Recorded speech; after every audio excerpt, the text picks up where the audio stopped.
Okay, I promised you a walkthrough through this. So it's a Luxa brush 6. I'm realizing I chopped off my nails and they're not pretty to point. But this is number 6 Luxa brush. And then the art brush. And you're going to create a clean surface to do some extra fun kind of art on. Okay, I'm going to be honest. That's probably as long as your line needs to be. I apparently felt like wasting product while I was demonstrating this method, and I'm making a huge, by the way, that was Mandarin Dream from Luxa. I'm making a huge, fun art palette to pull product from to show you how to do this look.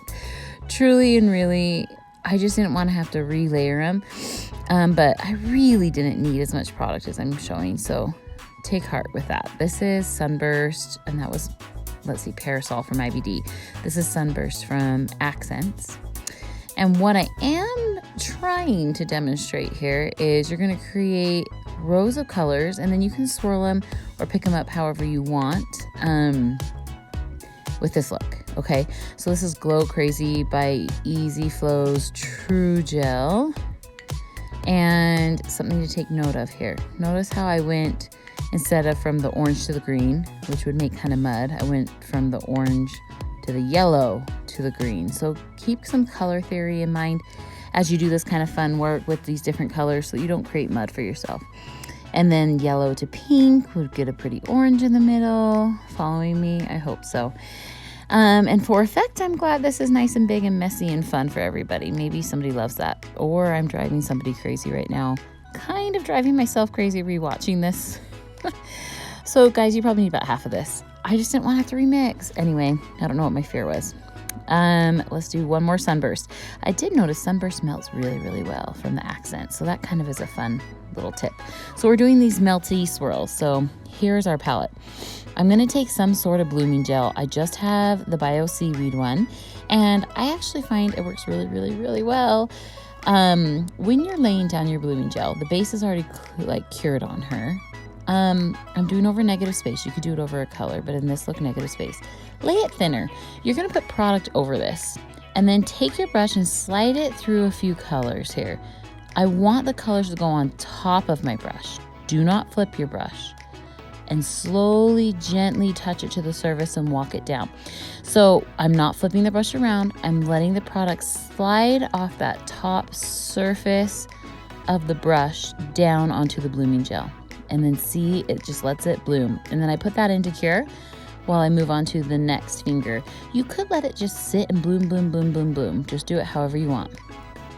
I also find on a couple of these, I was like, oh, I didn't need as much product as I thought. So play with this. Different looks. I used a lot of product because I wanted it opaque where I put it, but if you want a little more sheer, lay it thinner. I mean, you're really going to have to just play. And I sped this up a tiny bit now so you can watch me do a few of these, and I promise you're going to pick a couple that are your favorite. We just wanted to play. Now, movement across all the nails. I came from the top left down to the bottom right on the pointer, so I'm going to start on the bottom left, move up to the top right. You don't have to follow that rule. It's just the pattern I'm using, so there's some sort of movement or flow through all the nails when you look at it. Think of it almost like a wave instead of uniform, same angles on each nail. It's just not that uniform's bad, it's just the look we chose, so keep it in mind. I'm also kind of switching colors up, like, oh, there's more pink and orange on this nail, so I'm going to give it a little more yellow and green incorporation. And then let it melt, and then cure it. Okay, here we go, a little bit more. I thought about editing out some of these, but I think it's kind of helpful to watch the process. I will admit, on one of these nails, I forgot to put down the blooming gel first, and I started. And I put the product down, the color, and it looked good, but it wasn't melting. And I was like, oh. So I just wiped it off and then put the blooming gel down and started fresh. It's okay. You're going to make mistakes as you go. I just didn't want to take up your time to show you that mistake, but I'm happy to be transparent about it, like cleaning out those cuticles. Sometimes it floods. Just clean it out and get it cured. I slowed this down a little so you can see the product coming off the top of the brush and transferring onto the nail. I really like this one, super negative space, but we wanted the tips covered. But that would be a fun way to leave it, don't you think? And then I'm just layering colors down. I hope this is helpful for all of you. Blooming gel was something I didn't fall in love with immediately. it took a little bit of time to play with it. And I think as nail artists and professionals, sometimes we worry about not delivering perfection and all that. And I think the fix for that is giving yourself time to practice something. Practice it on yourself. Practice it on your best friend.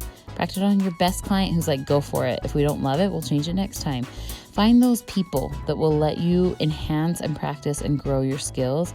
If you don't, there's no way beyond that without going through it. You've got to practice it. Okay. I'm going to get the question, why one at a time? I'm still working on a nail. I'm not wasting any time. I just didn't want it to bloom past where I liked it. So that's why I'm doing one at a time. I didn't want to flood the cuticles as it sat there, you know? Last one here. And then you could do shiny or you could do matte top coat. I'll show you here in 1 second my current favorite matte top coat. We decided matte would be really cool with this look. But shiny would be equally killer. And you're gonna see, oh, I like this edge, I like this. Sorry, I get all distracted. I gotta clean this up too, yes. Okay, you're gonna see here, let me show you. This is Luminary's Empower Matte. You're gonna see me go back and forth a little bit on the top coat. I'm just evening out that surface because it's gonna be a little bit uneven with the art I've laid down. So that's what you're seeing when I go back and forth or add more product somewhere, like right here. I just want it to be a smooth surface for them and not bumpy where the art is. Cure Everything. This is a no wipe top coat. Hey, thank you for watching. Subscribe, follow, share. I appreciate all of you and I hope you have a fantastic day.